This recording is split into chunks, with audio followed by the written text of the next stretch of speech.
gentlemen, welcome back to Vox Popcast, the weekly pseudo-academic roundtable of pop culture analysis with drinking and swearing. My name is Christopher Maverick, but you can call me Mav, and I am once again here with my co-hosts, Katya and Wayne. How's it going, guys? Mav. I still feel like that's a loaded question, even if you're talking about it. Oh, new thing since I was on last, because it's been apparently like 8 years. I'm fully vaccinated, so I am upgraded to 5G. Cool. Brain. Wow, that's good. Congratulations. I understand you can magnetize things to your forehead now. Yeah, I'm actually a cyborg now. I don't sleep. It's great, you know? Oh, that video. So you guys saw that footage then. We should... I wonder. Yeah, that's way off topic. I'm just wondering, does our beginning of the show random? Here's the random weird stuff we're seeing in the world of pop culture. Like, it's never ever on topic, but this is very specific to, like, this is not going to make any sense other than exactly this week that we're recording this. Yep. So, because no one's going to remember this in the future. I'm also sure that somewhere out there, and maybe there's more than one of you, but I'm sure there's at least one person that listens to the show that this is the only part of the show that they like tune in for. And then as soon as we're done with the beginning of the show banter, they're just like, nope, out of here, peace. Well, I just want the first 5 minutes, and then it's God done. Bless them, everyone. Yeah. So, well, we should say, if that's the case, we should, because we usually say at the end of the show. So for that person, please leave us a 5-star review, letting us know that you only like the beginning of the show and get rid of all that learning shit that comes later. But like, you're all about the beginning of the show banter. I mean, banter is sometimes educational. It's just much more ranty and actually more swearing, I feel like, than much of the rest of the. We have not been, I feel like, delivering on our promise of we swear a lot on this show quite as much these days. Never said a lot. It does happen. I notice I'm more aware when I do it. I think I typically use it for emphasis. Yeah. I know I did it last week. Expletives are great exclamation. Yeah. But anyway, so just for future listeners, like for somebody who's listening to this episode, and particularly this episode, because when we get to the topic, this is one that we might be referring people to again this week in the world of pop culture, or not even pop culture, just news, I guess. There are people who are anti-vaxxers who are fighting the COVID vaccine, and they are claiming that the COVID vaccine has given them magnetic powers. And they said this at like a city council meeting, and to prove it, they were sticking keys to themselves, only they don't actually have magnetic powers. So they didn't stick. Yeah. Okay, here's the thing. The idea that they're using this as a way to keep people from getting the vaccine, it's like, excuse me, you just told me the vaccine makes me an X-Men and you want me not to get it? Right. Like, well, I don't know if this is a drawback that you think it is. Is this the same public forum as the guy who suggested we change the rotation of the moon and the planet to help with global warming?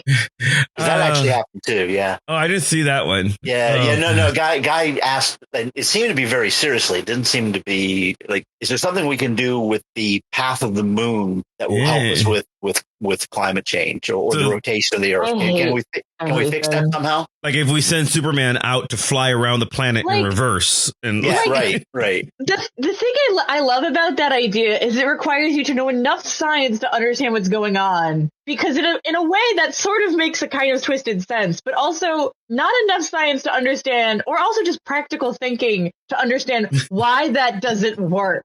Yeah. It's a very small Venn diagram of knowledge. Here's this guy who has been elected to office, who holds a position, who thinks that we can actually, change the pathway of the moon. Right. It requires you to have taken 1 day of science. You have had one day of science. Right. You know. Anyway, see, now I kind of understand why somebody would only listen to the first 5 minutes. So what are we talking about this week, Katya? So I wanted to talk about the male gaze, which I know we've talked about on many episodes before, both at length and in brief, because we have a couple of interesting episodes coming up where a couple of our guests are hoping to talk about, issues that relate to this. And I've had a lot of conversations recently about people who get the basic concept of what the male gaze is and what we mean when we say like, oh, the gaze, in this movie is blah, blah, blah. But it's a much more complicated topic that it's often portrayed as in the internet. And it's actually really difficult. And I know, Mav, you teach this. Yeah. And I feel like you would be better explaining the more nuanced aspect of this than I would. So enter this episode. We have our list of possible topics to do one day that, we've been keeping ever since we've done the show, started doing the show. So we've got just like, literally 200 things that we might talk about one day.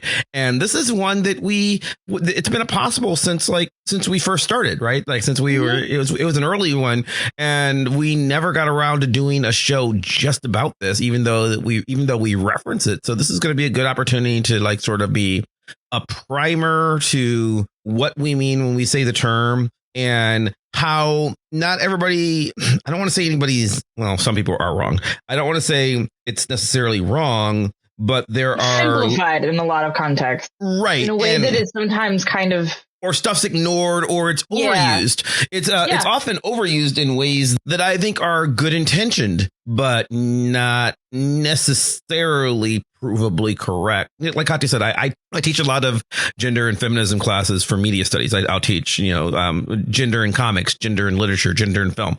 So I've got basically a whole lesson that I've taught in several different classes, which go into how it works, or how it originally was working in film theory, and some of the derivations. And then we can sort of discuss like from there how we get to some of the alternatives. Like, it's officially called the male gaze, but is there a female gaze? Is there a queer gaze? Is there a blank gaze? And spoilers, we're going to say yes, because we've got a couple shows coming up where we're going to rely on just the assumption that the answer is yes. So that's, I guess, what we're doing today. So you're the expert. You're the one who actually teaches this in the class. Weird. Oh, God, I guess I am. Like you say, we've talked about it on the show. I certainly know what it is.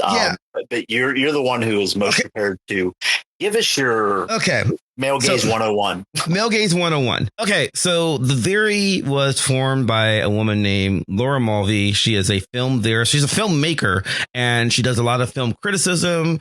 She does some philosophy. And in 1975, she writes this article that she calls Visual Pleasure and Narrative Cinema. From a gender studies perspective, it's arguably the most important film theory article ever written. Arguably, there's others, but it is. It's up there. Yeah, it's the basic tenet. She comes up with this concept called the male gaze, which is a basic tenet of how feminist film criticism works, or at least it was. And now we use it very, very widely, like in very, very open ways, which is why this is so much confusion. But she meant something extremely, extremely specific. And one of the problems is Mulvey is a convoluted writer, as long and outdrawn and convoluted as I can be. I'm nothing compared to what she does. She writes in a very confusing way with a lot of Freudian psychoanalysis, and she uses a lot of terms that people didn't necessarily understand. But the important ones, at least for the concept of this, are diegesis, which we've talked about on this show before. And diegesis is the fictional world, at least in this respect, it's the fictional world that a story is happening in. It's basically a fancy word for the setting. It's a little more complicated than that, but it's basically the setting. The setting and their reality. Right. What takes place in the character's reality of whatever it is we're watching. Mm-hmm.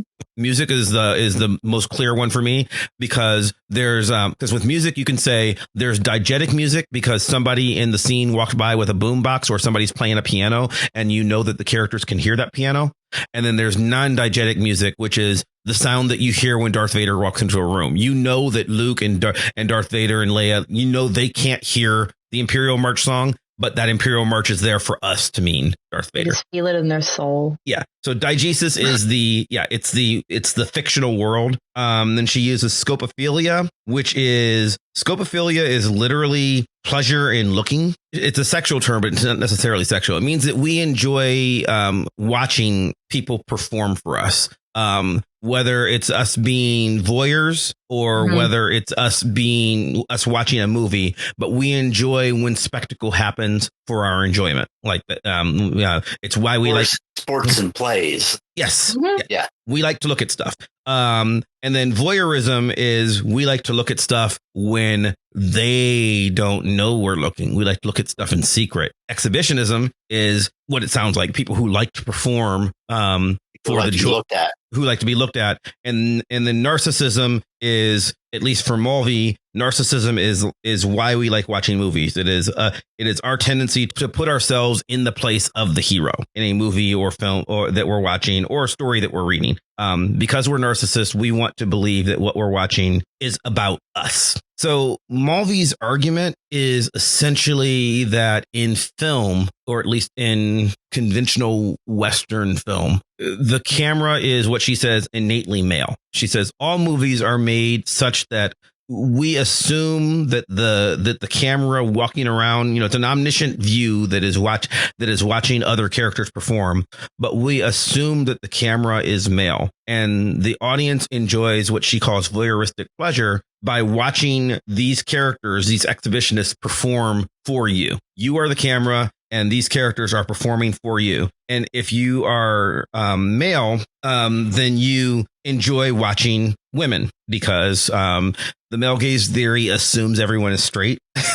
And if you're female, I mean, it gets more complicated later, but the base theory assumes heteronormative, cisgendered, straight people. My understanding of it is because it's a theory written describing like basically the creation of films in a patriarchal society. Right. Like it's not about I think that's one of the important things that often gets kind of glossed over. And I actually kind of, when looking back, glossed over my blog post. It's not necessarily about the individual person creating the film, although it can be. Right. It's about the overarching like assumptions about basically who is the audience in the society and who is created in the society, which in a patriarchal paradigm or a patriarchal world has to be assumed to be a straight man. And I think that's part of why like there's this presumption of straightness, is because that is that's the part that got her in trouble. Default. Right. Because people complain about it where they'll say, well, but this filmmaker was a woman, or this filmmaker was a gay man, or whatever. Right. And Mulvey's take is essentially it doesn't matter, because unless you can somehow move to a world where the filmmaker was raised in the absence of men or in a world or in a matriarchal society, of which there are a couple on Earth, but not many. And you can presume that the audience was also raised in that society. The male gaze is about how we as viewers are conditioned to view the film, not just about how it's made. So calling it like the patriarchal gaze, as much as that's a mouthful, might be a more accurate way to think about it, even though that's not, the term we would use in film. Yes. And I agree with Mulvey on that to a certain extent. However, I think that also kind of like assumes that like creators have no agency in how they portray people. Like it feels like clearly seen. Well, except she does it. That's where she got in trouble, because what she's doing, she's actually trying to not judge. It's a very judgy sounding article, but she's trying to not judge. Her purpose is saying, here's how we are conditioned to view things, so be aware of it and do better. That's her actual argument. And everybody misses it because she uses a lot of big words. Like she's talking about scopophilic pressure, and she goes into this weird Freudian argument about penis envy and penis lack of, and like the reason. And she explains that. So to Mulvey, very importantly, in a patriarchal society, there can be no female gaze. And this is where people start disagreeing with her, because I actually do disagree with her. But her argument is that this isn't about the male gaze to her isn't about what you are trying to do as a filmmaker. As a filmmaker, you should be trying to make the best film you can make. The male gaze is explanatory, not aspirational. It's what she's using the term to say, this is how people view things because this is how the society works. So, so what she would say is, if you're trying to make a feminist movie, what you are doing is challenging the male gaze. She wouldn't say that you're challenging the female gaze, because she would argue that since we don't live in a matriarchal society, the female gaze has no meaning to her. You're just being a filmmaker who's trying to make a feminist film, which she's in favor of. It's just a weird preciousness. I can see where Mulvey's coming from, but also like I think the part I find weird about her argument is it feels like she's locking us into this universe where you can't begin to imagine another perspective. Yes, very much so. The problem with that is like, well, if you can't imagine any other perspective outside of the paradigm of the male gaze, then you're basically saying that patriarchy is inevitable and irrefutable. Because like we know that one of the major ways we drive cultural change is through art. Right. If you can't make art that is outside of a patriarchy, because being in response to patriarchy is still playing by the rules of patriarchy, right? So if you want to make a movie that is doing something different than patriarchy, you need to be able to imagine a movie that is outside of the male gaze. So that's the problem. Like the issue I have with it is not so much like I think that she's right to a certain extent. Right. Especially when we look at mainstream media, but basically for shutting down the possibility. Well, she wouldn't shut it down. That's the key. That's the key thing. Well, no, and see this. It's weird because she's written follow-up arguments where this is why I know, because I know she considers herself not shutting it down. I agree with you, right? I agree, and I'm inclined to say you're right, but she is weirdly precious about it. So her argument is, I'm not shutting it down, and I actually will agree with her once I realize where she's going with it. What she's trying to say is you should absolutely be challenging this and trying to change the world. But until the world changes, you're always going to have viewers who are going to view with the male gaze because that is the default. Not the best. Yeah, I mean, but the default. See, that's a much more limited version of the argument she originally proposes. Yes. And it's and I think it's what she means. I think just having read all the follow-up things. That's a lot more of a defensible argument. Yes. But because I've read her entire book, like mostly the original essay was written in 1975, and then she wrote a bunch of follow-up essays, and then she eventually combined them into a book. And I've read the book and I see where she's going with it. But oh my God, is it convoluted? And it's also weirdly complicated by the fact that she is very precious about it working just for film, and film working different than literature or comics or video games or anything else. And sure, there are differences, but she would prefer that people in other disciplines didn't use her male gaze theory. Which is so weird, because it's basically like her argument is essentially that, I mean, there's so many things that are weird about that. And yes, there are differences between media. Film works different from video games, et cetera, et cetera. But and with some actually interesting ways for this that I hope we get into later. But if the fundamental argument is films are this way because they are created under patriarchy, how is anything else created under patriarchy not also subject to a version of this? I'll grant it doesn't work the same. You would think so, but she says it's weird. Yeah, I mean, I can kind of understand from a research perspective of saying I'm for example, I'm not a film expert. I can say some things about film from my experience with media history, but I wouldn't create a theory about video games and then basically say this applies for all media everywhere. No, you'd say somebody should look into this, is what you would say. Yeah.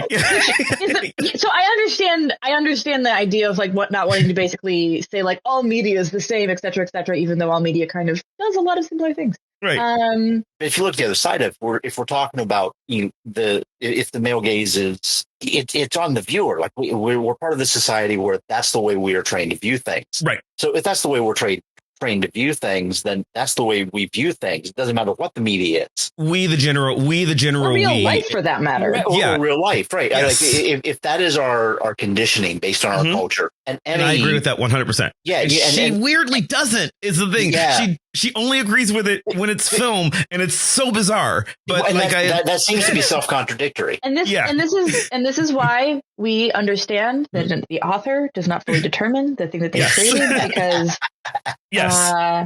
and part of any theory should also be the ability to grow and change and adapt and have it be tested by other scholars, which has been. So pretty much the rest of the world has reject. So when I say she is precious about it, not only does she think it doesn't work for literature or comics or art, she doesn't think it works for television. She distinguishes between television and one. The other one, I can sort of be okay, I can at least appreciate that argument.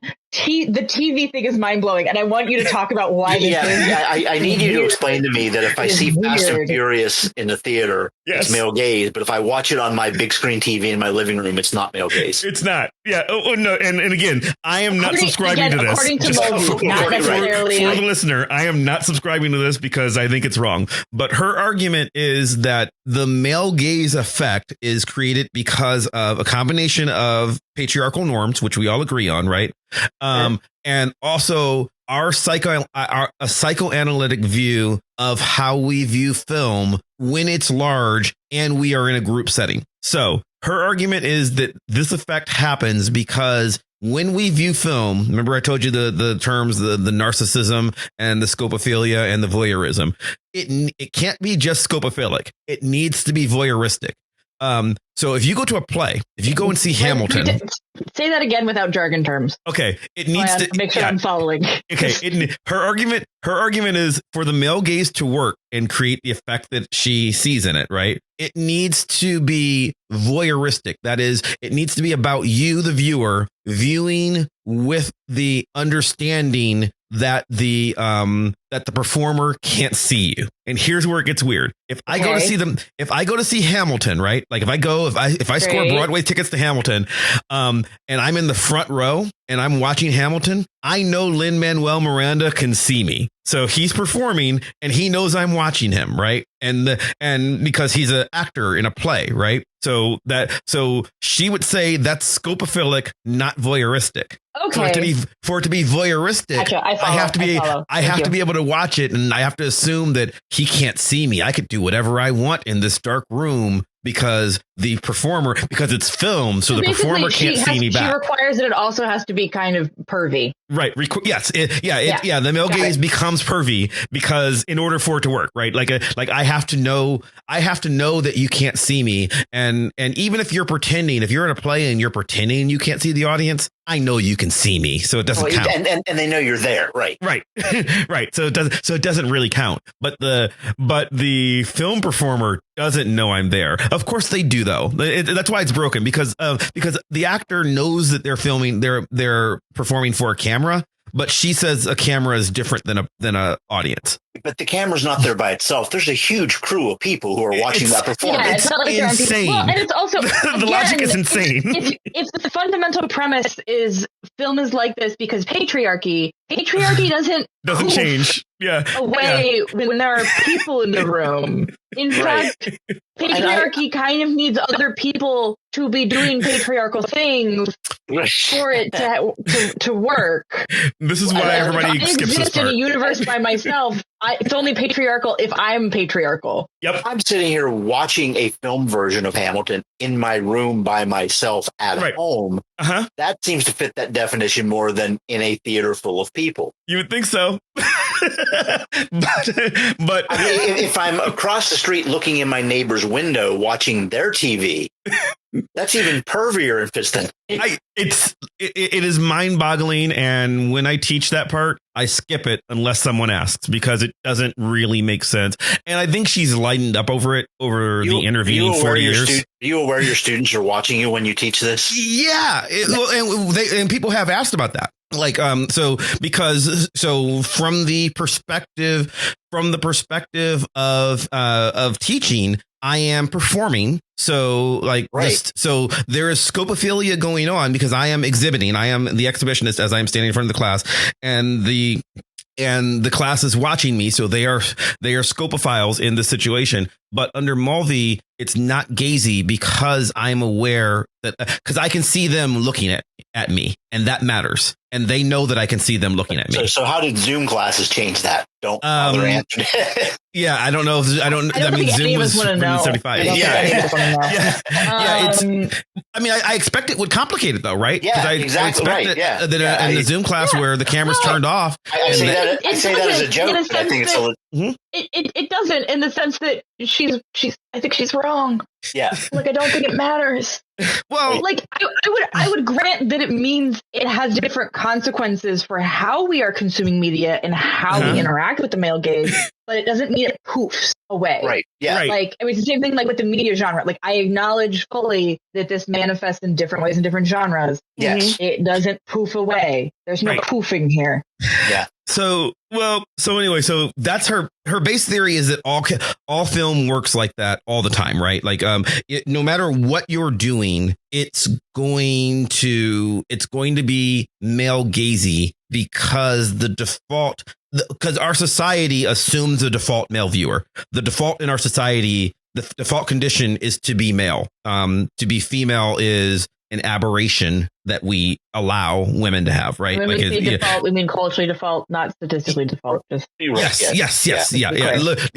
And a patriarchal society assumes that the standard person is male, also white, also straight.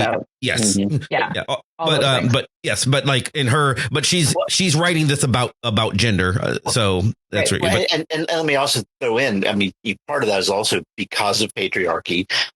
So much of the art has been created and paid attention to has been male created. Right. So it's become the default because that has been the gaze that creates the art is male primarily, which leads you right to the next part of the argument. So if we assume that we're defaulting to a male camera, now we can start critiquing the ways in which, as a standard, and this is where people conflate it, because the male gaze is literally actually just about the camera being definitionally male. So what the next thing you worry about is playing into the male gaze, which is the tendency of film to create situations wherein the narrative is built to entice a straight male viewer. So this you can complicate. Like you can certainly like it, and Mulvey acknowledges this, right? Like in fact, what she's asking for is she's asking for people to complicate it more often. Because so her example, she uses a classic Hollywood cinema a lot, and she would say that in a lot of classic Hollywood cinema, if you're watching you're watching a screwball comedy or you're watching a film noir, either one, right?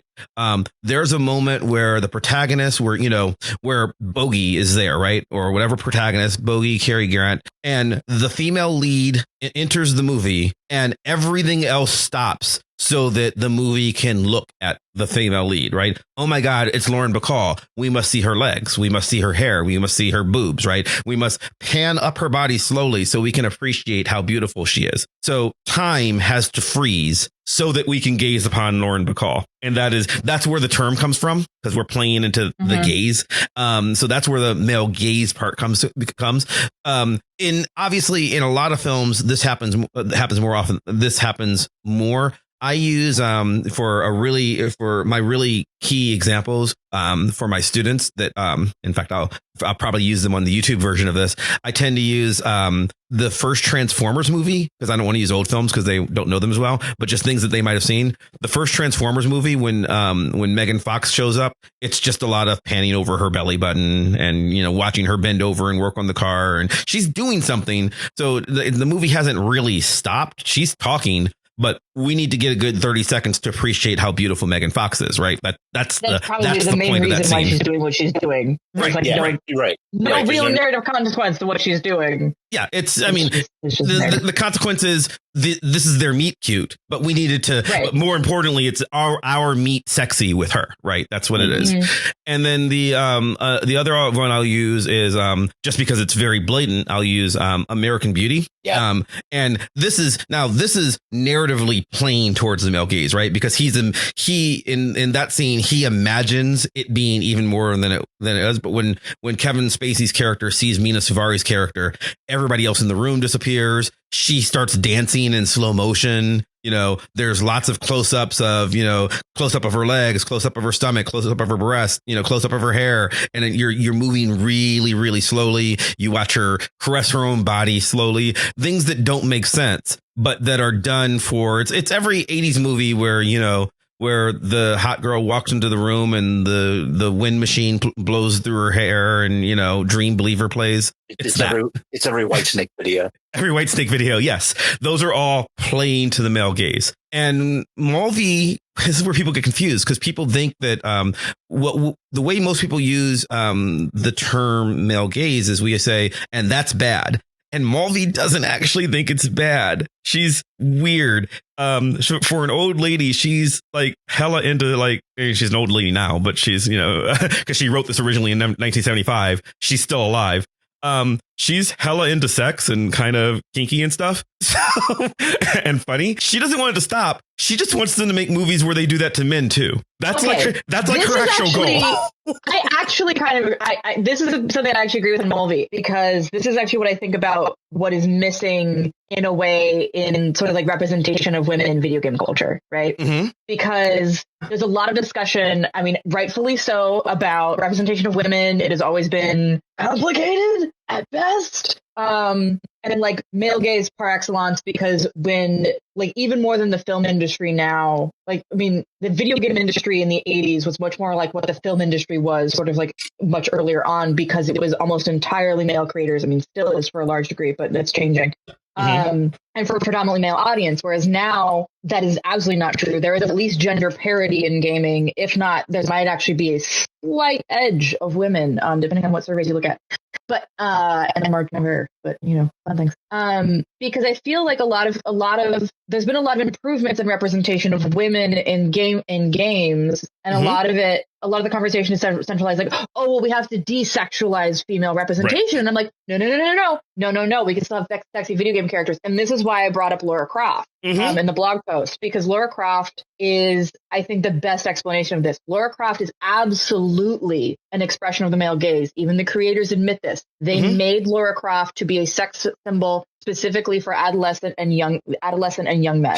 How sexy can we make 14 polygons? That was right, basically. and important. I mean, an interesting sort of like wrench in that is because we think stereotypically of like the male gaze, meaning that women have to be disempowered. Whereas in video games, Lara Croft is interesting. You can't disempower a lead protagonist in a video game because the player plays them, right? Yeah. You have a bunch of young men. Well, you'd end up with a really boring game. Women. Yes, assuming the game's going to be winnable and fun. Yes, yes. Right, like there's like it's to have a female. I mean, this is why having female protagonists is relatively uncommon up until relatively recently, because of this fact, actually, mm-hmm. because it is difficult to make a stereotypical female character that aligns with the male gaze and therefore aligns with market assumptions about what will and will not sell, and make a good video game, right? Mm-hmm. Because a female lead has to have agency in order for a video game, generally speaking, to be fun. Yes. There's a lot of interesting things to be said, I think, about like how does the male gaze happen, what change when a man is playing as a woman, mm-hmm. Because he's no longer looking at Lara Croft entirely from the outside, even mm-hmm. though that is definitely part of it.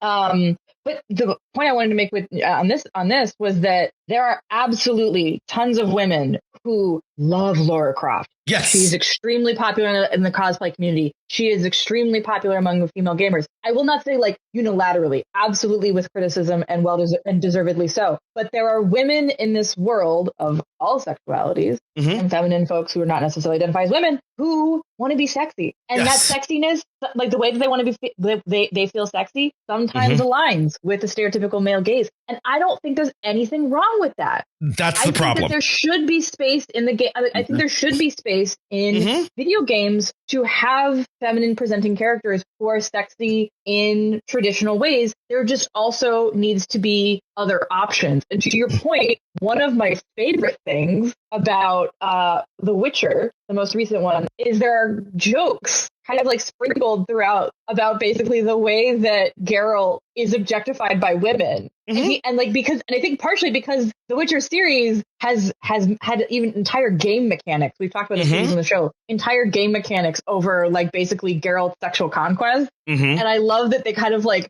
twist that a little bit of like, oh, also all the women always want Geralt because he's hot. And I'm like, yes.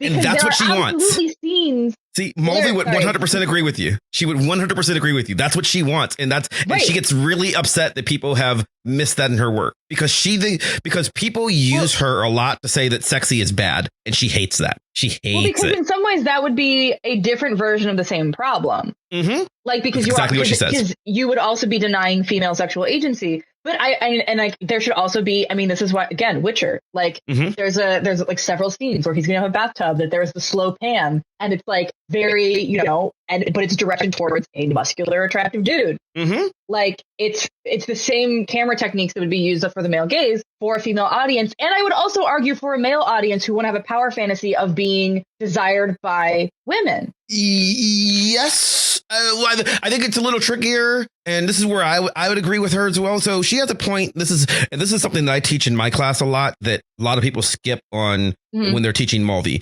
Mulvey makes a point. This is where she gets into all of her psychoanalytic stuff, and this matters because she's arguing her argument isn't just about, it's not about what's good or bad, which is how people use it. And that's what she hates. It's about what is, right? And her argument is that the reason this happens, because she's trying to explain culture. She's not really trying to explain film.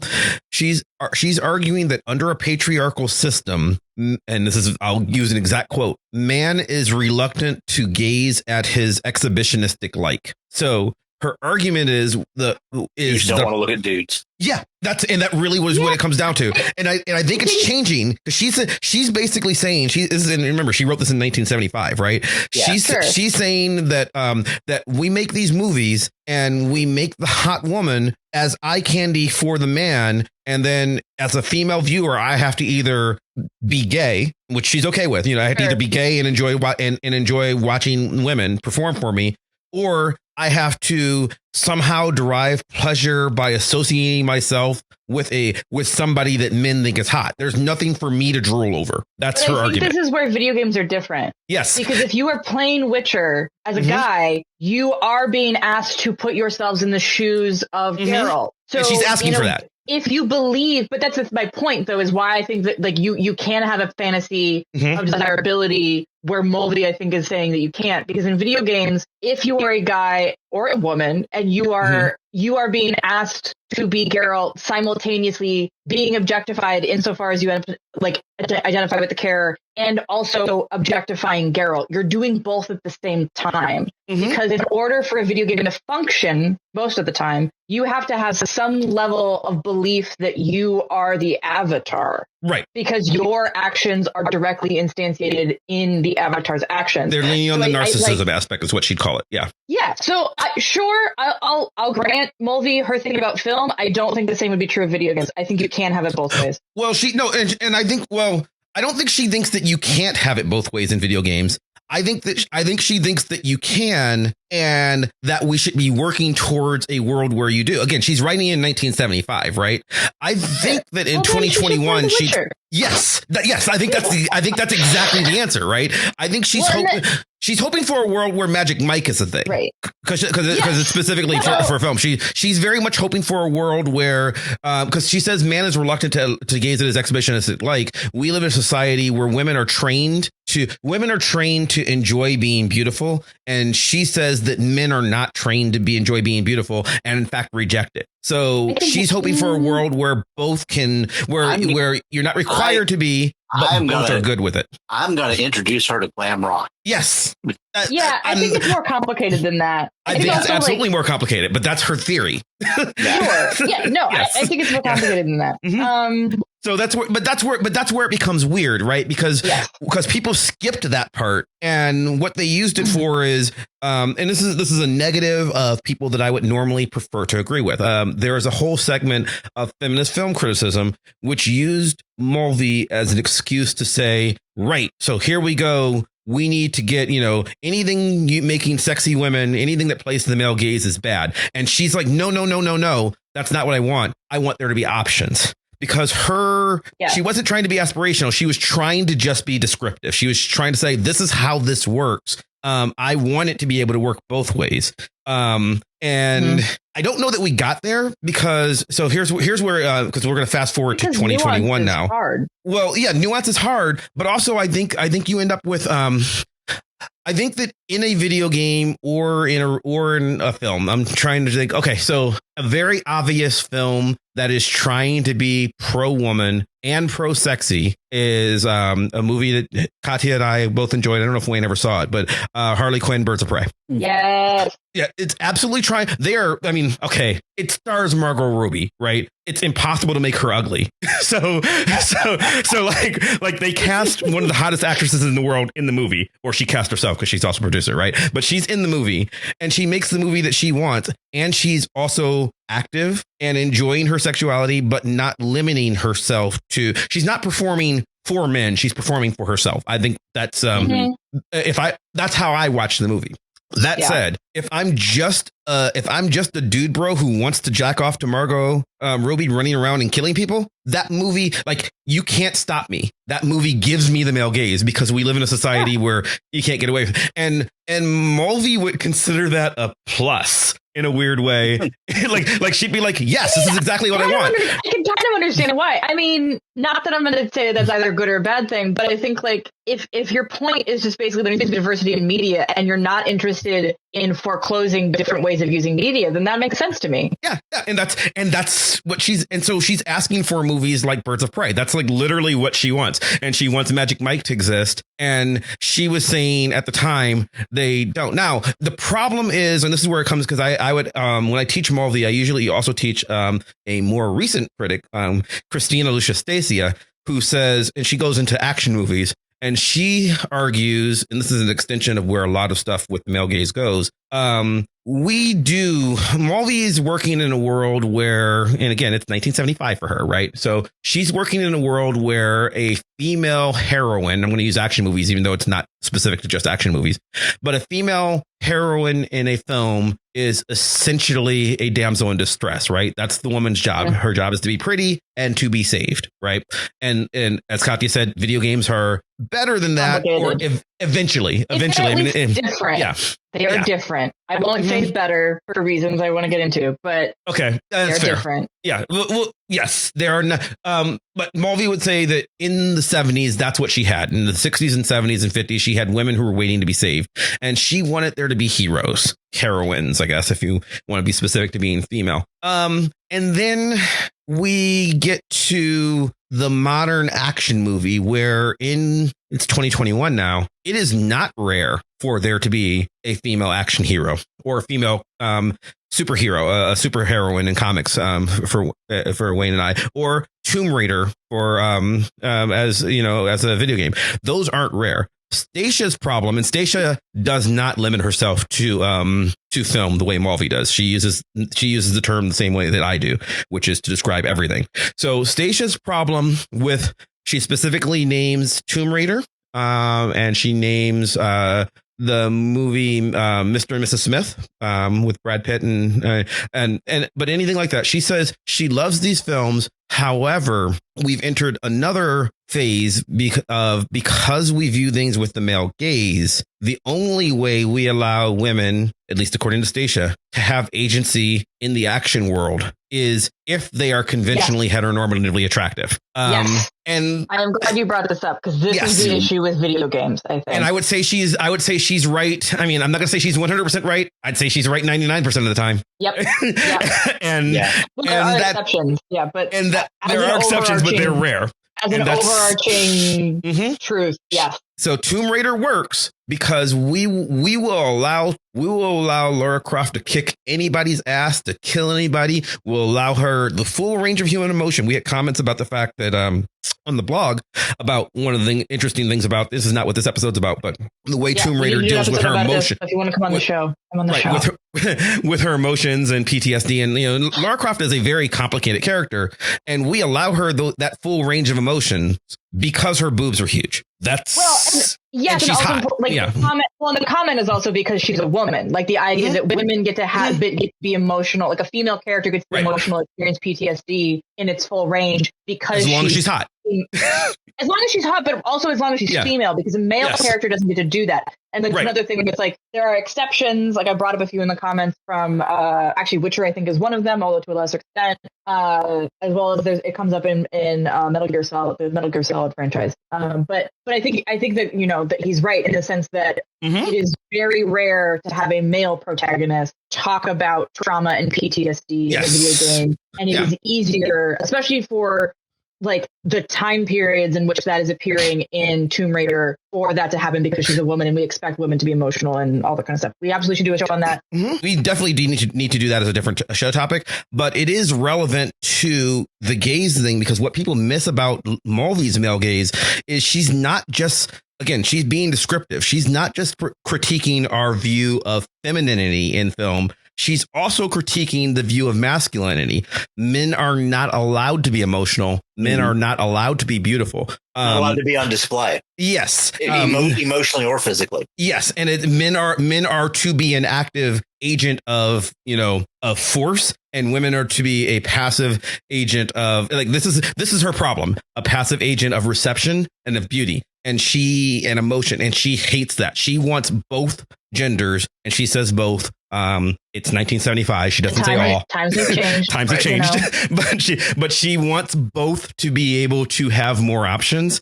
And people skip that entirely. So again, she's critiquing the system and saying an awareness of it can help us change it. And I think she'd probably recognize that by 2021 we have. Right. So more dudes in Leia armor or Leia costumes and more women in power armor. That's what, absolutely. That's what we're going for.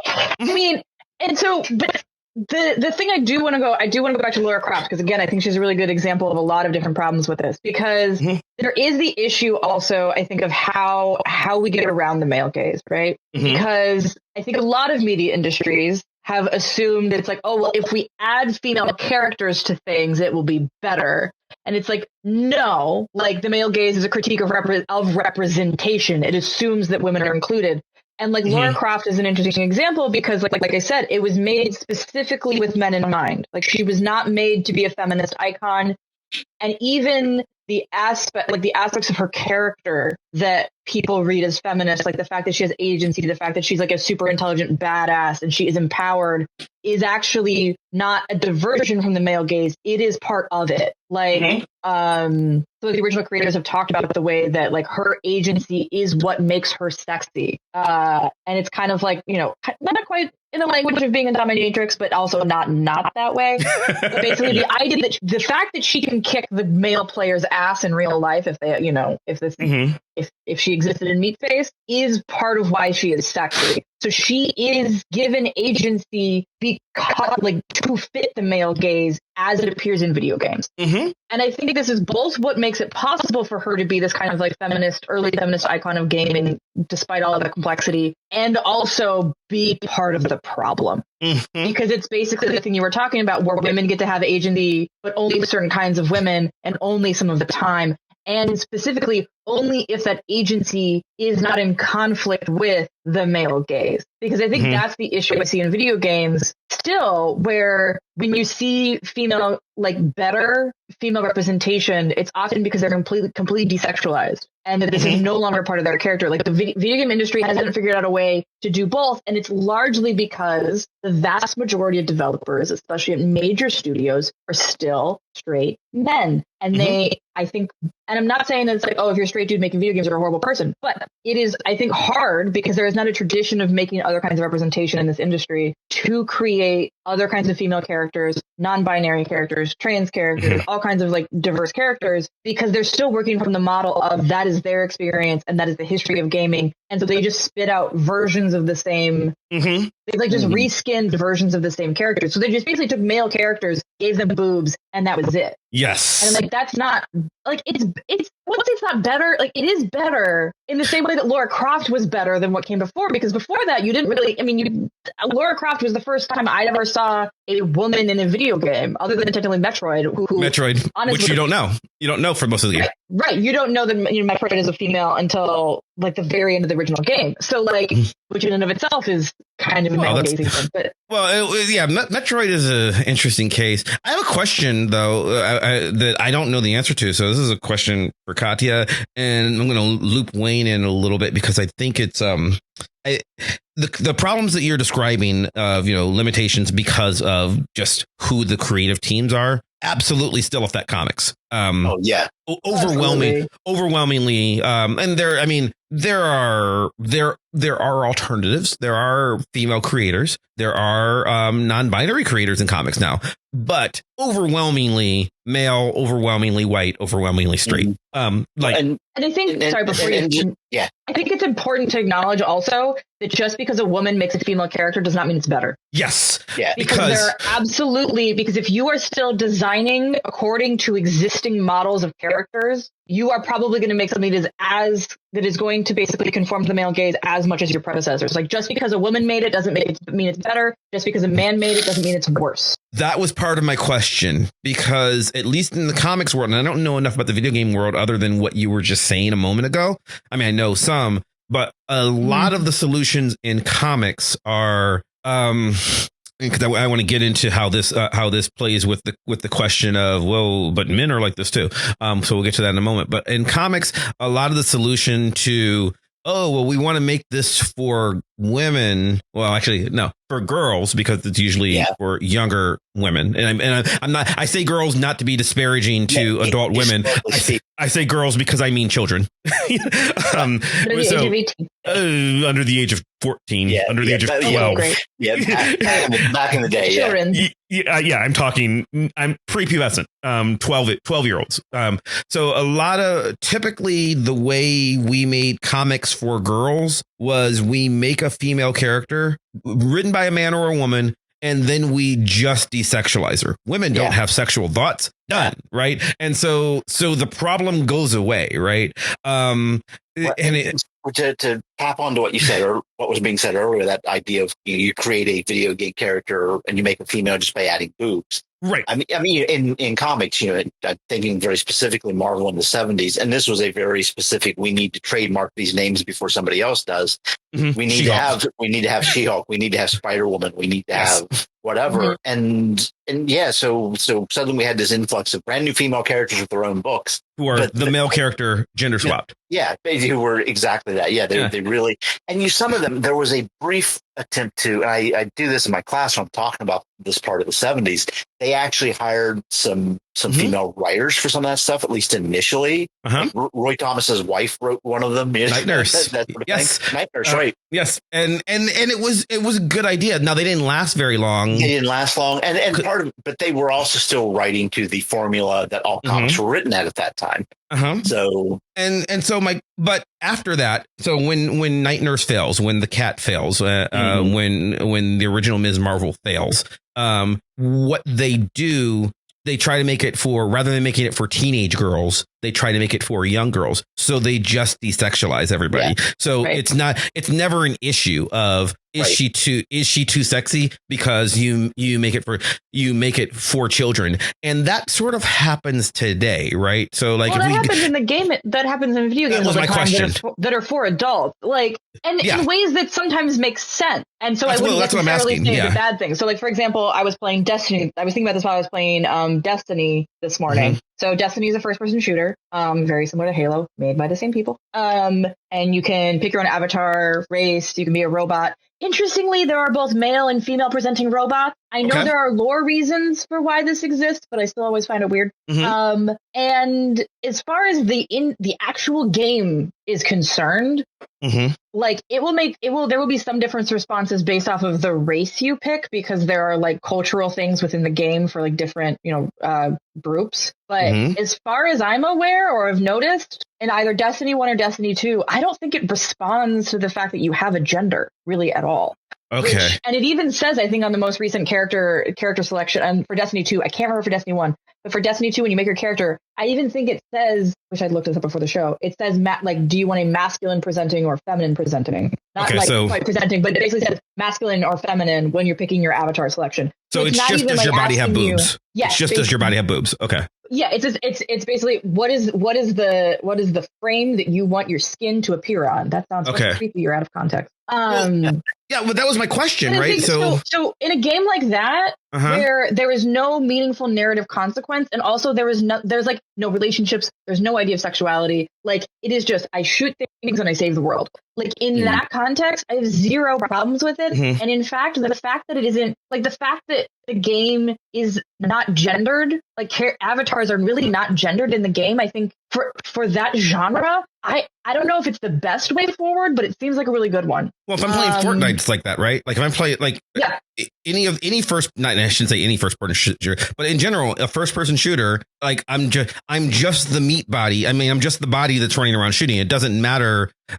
what like gender is irrelevant other than a visual presentation, right? It doesn't do anything. And interpersonal relationships. So like, I mean, that's the thing where like, if you have, I mean, I've experienced this personally, like if you have a female presenting avatar in games like Destiny, I will say the Destiny community is relatively good about it, but if you have a female presenting avatar in a game community, you are more likely to experience certain kinds of harassment than not. Yes. So well, you're talking about the people. I meant to the mechanics of the machine. I meant to the program. Yeah. Yes. To a well-designed game that has thought about this, like the game does not care. Okay. I mean, so I think in a game like Destiny where it's not significant, I'm cool. I think that's a really good solution. Mm-hmm. However, I don't think that's the correct solution for all games or even most games. Because if there's narrative, you want it to matter, right? You don't want to. Don't want to say that you can only tell a story about a woman if she. Here's an example, right? If we go the classic comic book character Red Sonja, right?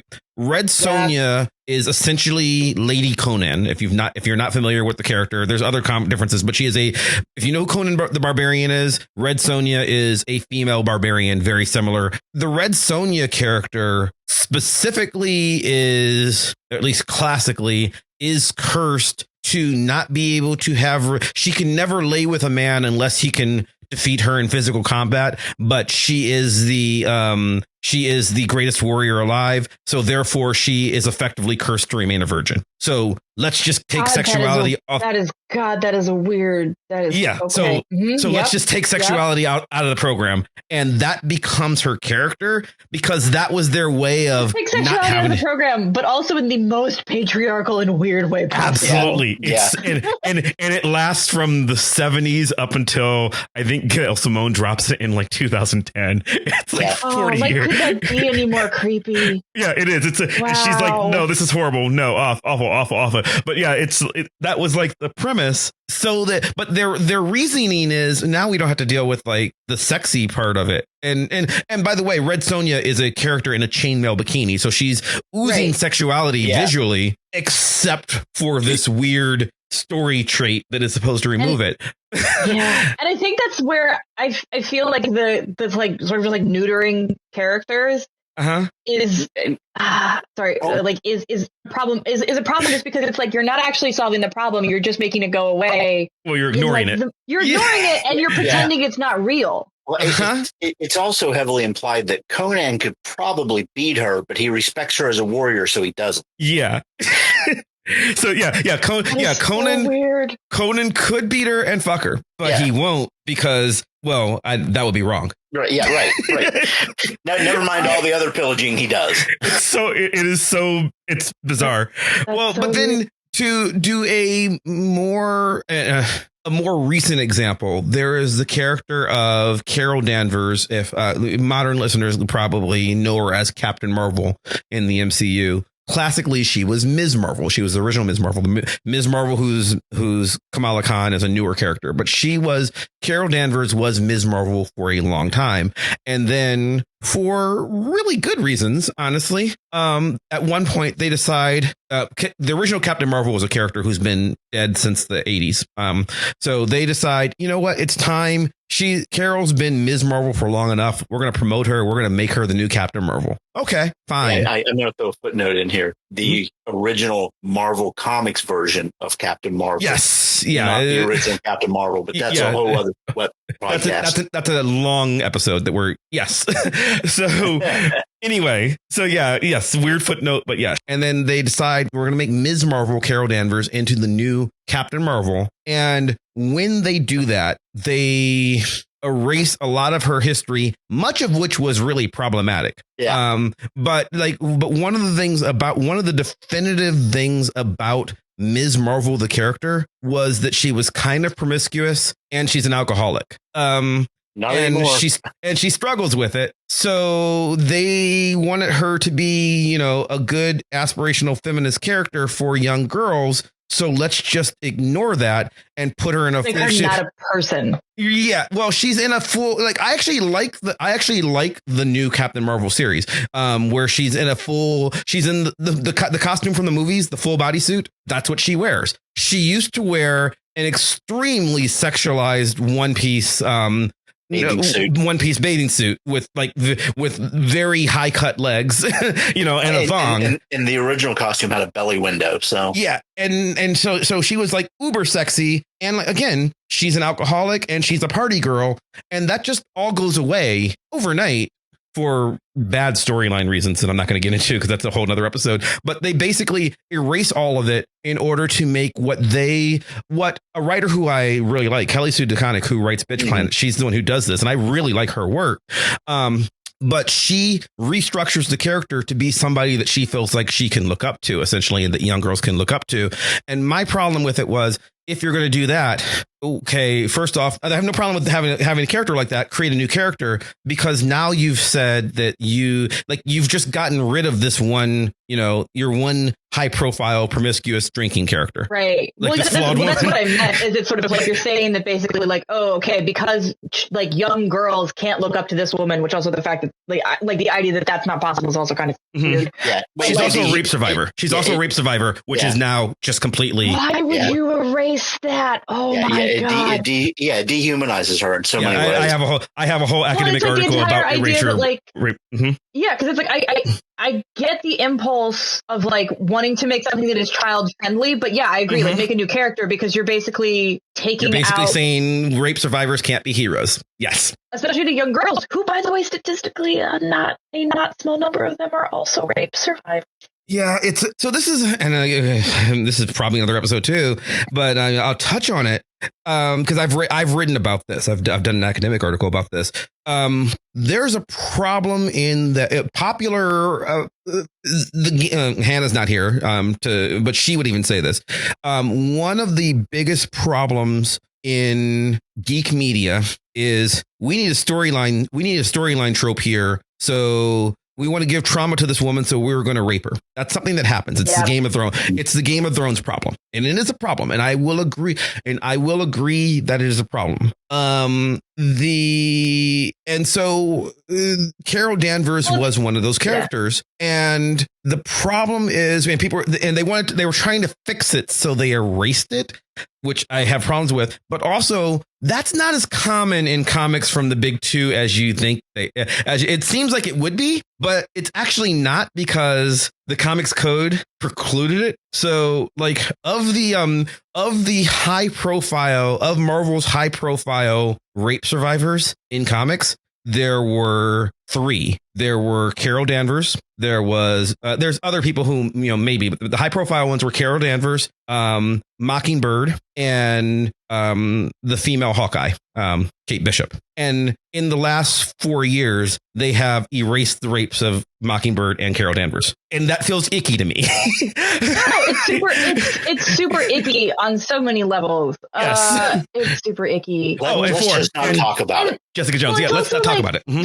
Jessica Jones is 4. The issue, because I know Hannah and I have talked about this on the show before. It's like the issue is that when media uses rape as an easy way to build drama, and that isn't actually going to deal with it, right? Because I think it's or it's going to deal with it really poorly. And the other part of, the other reason why that's shorthand is because there's this idea that somehow for a woman to experience trauma, it has to somehow be uniquely feminine trauma, right? It has to be tied to like sexual violence, the idea that you have a miscarriage, you have children, and like that women don't get traumatized by things that other genders are traumatized by. The default gender of men. Yes. Yeah. Right. And so like the idea, and it's basically like built out this idea that it's somehow like aberrant for women to have experiences that are also shared by men, even if they are experiences that have nothing to do with gender. Anyway, but like, so there's that kind of like trite aspect of, we're going to use rape basically as a device to make our show more interesting because we can't be bothered to write well. But by erasing it for a character, especially a character that's already very prominent, you're doing the other part of that. It's shitty, where you're basically saying like, oh, rape isn't actually an important thing to address, and we're not going to address it because it's hard. Yes, you're still not dealing with it.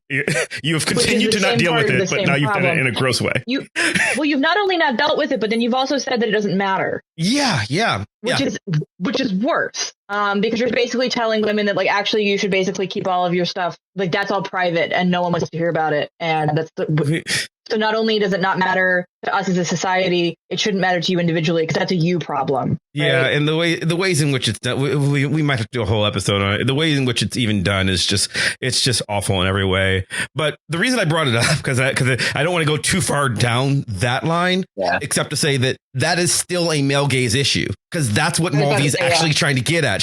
What she's dealing with is she's saying gender is only, it's not. She's not arguing that you can't be sexy. And this is where people get it all wrong. She's arguing that the narratives always occur from a male gendered point of view, even when they try not to. And again, I think that we can, and she's saying, let's try harder not to. She's not saying it can't be, but she's saying we need to actually be aware of it, because if we're going to default to things like sexuality or things like, well, if we want to fix rape, let's just make it go away. That's not right. Well, that's what patriarchy does. Patriarchy doesn't want to hear about rape because it doesn't believe that rape is a problem. And she's explaining stuff like that. And anyway, really interesting stuff, which is why I wanted to, have the episode on it, and why Katya wanted to have the episode on it, and why we're going to build on it. But at this point, we'll probably resolve nothing.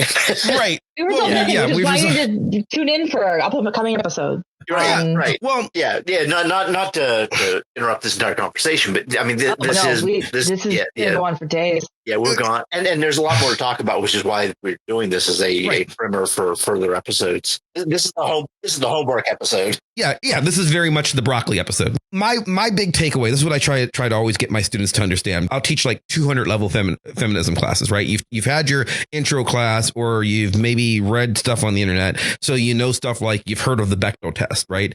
And a lot of people come into it with this concept of, all right, male gaze means bad. So what we're trying to do is we're trying to either argue something is gazy or it's feminist, as though it's a binary, and it's not. Right. The question of male gaze isn't a test of is it or is it not feminist. It's a set of tools to notice issues and say, what can we do with them or about? Well, and also, how do we make other things possible? Not necessarily erasing things that have male gaze in them, but how can we make it so that there are other types of media out there that people can choose from? Right. It's the example that I see people say, well, is this sexist or is it good? And the answer, it might be good and it might be sexist. It might be good and it might be racist. It might be, there might be, and I don't mean like it's good because it's racist or it's sexist. I'm saying there might be a movie or a TV show or a video game or a comic book that does lots of really good, positive feminist stuff,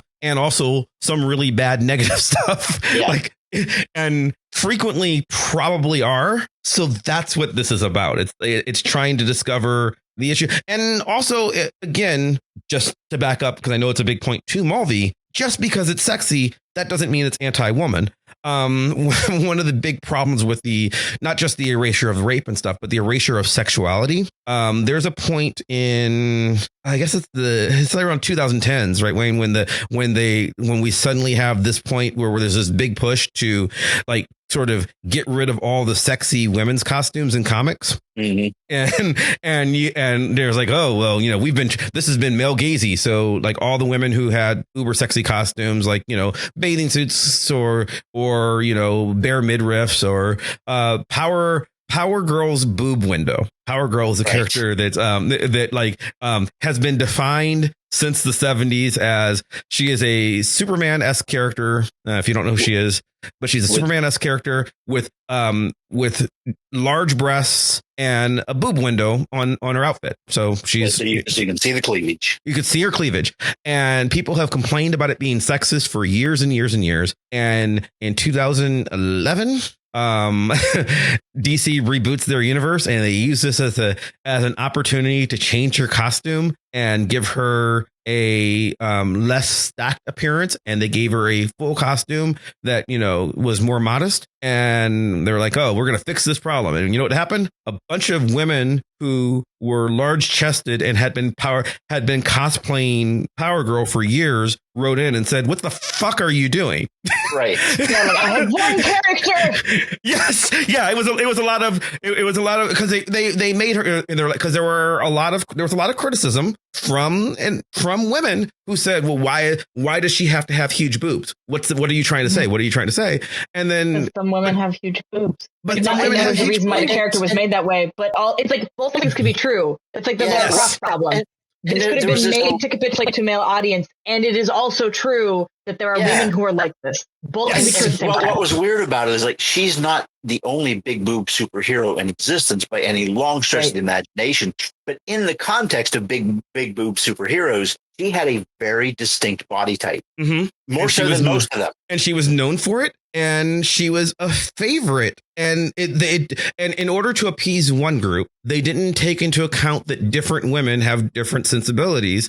And the solution maybe isn't. So the solution to the fact that there were so many hypersexualized super heroines doesn't necessarily need to be get rid of all of them. Right. Mm-hmm. The solution is make some that aren't, because she was someone's favorite. And it turns out she was a lot of people's favorite, and they had to eventually put it back. So now they've undone this, and her chest just grew again for no apparent reason, because people were like, what are you doing? Right. I know we need to wrap up, but I think the important part of this is that, like, the thing that often gets lost when these media companies are trying to make, what they think is a feminist decision is they are simultaneously forgetting that women are not a monolith. Yes. Because like most of feminism, especially contemporary feminism, is about what Mulvey's talking about, is about, like, it's not that we have, like, there are certain things that should not be allowed because hello, rape culture. But, like, Sure.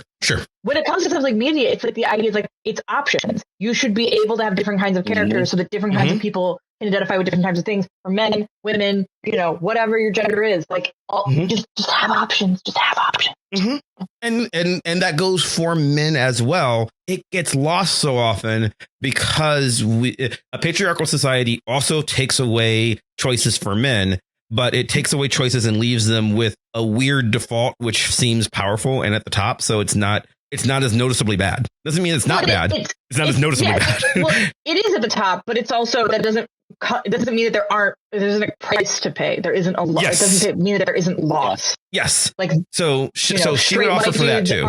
Are doing the best under patriarchy. That doesn't mean that they're doing great. Right. And so the entire point of all of it, of gaze theory, of when you're saying we're going to look at the male gaze, because again, remember, there are others coming soon.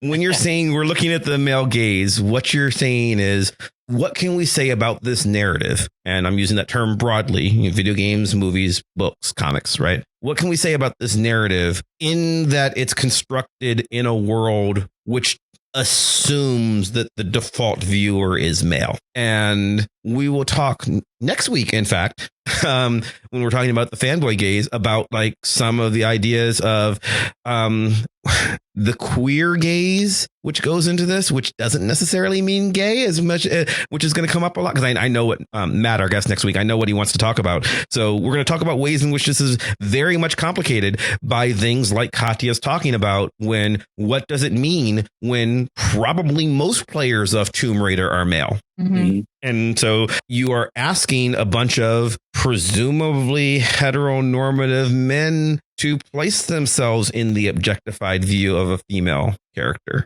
Interesting. So that's what we're going to talk about, and that's why we wanted to do this episode. Thanks for coming. I don't want to sound. We need to wrap up, but it's also not wrapping up because we definitely know what we're doing next week, and it's an ongoing conversation. And come back next time. And in the meantime, go back and listen to a couple of old episodes, because we can recommend, for instance, the episode on the male gaze and She-Ra, and the kid gaze and sexualization in comics. And this is all built off of this theory. Anyway, look through our back catalog. It comes up a lot. Katya, in the show notes for the call for comments, you just link to the term male gaze, a search on on Vox Popcast, and you'll see that it comes up a lot in our shows. So now I hope this is a little more explanatory to people. Let us know in the comments if it makes more sense. If you have questions, ask us questions too. We don't really usually do that, but we should. If you have thoughts, I mean, you should always ask us questions. Yeah, if you have thoughts on feedback on the things that we talked about on the show, go to the blog and write us questions on the show notes for this show so that we can keep the conversation going. I'd like that. Mm-hmm. Katya, anything you want to plug? You can find me on Instagram at @justthatnerdkid. I don't really post anything recently because, the world is weird. But you're now COVID immune, so we will find you just wandering the streets, licking doorknobs. That's what you do, Mav. That's not how I roll. I've been immune for months. This is your time, Katya. It's your time. Nope.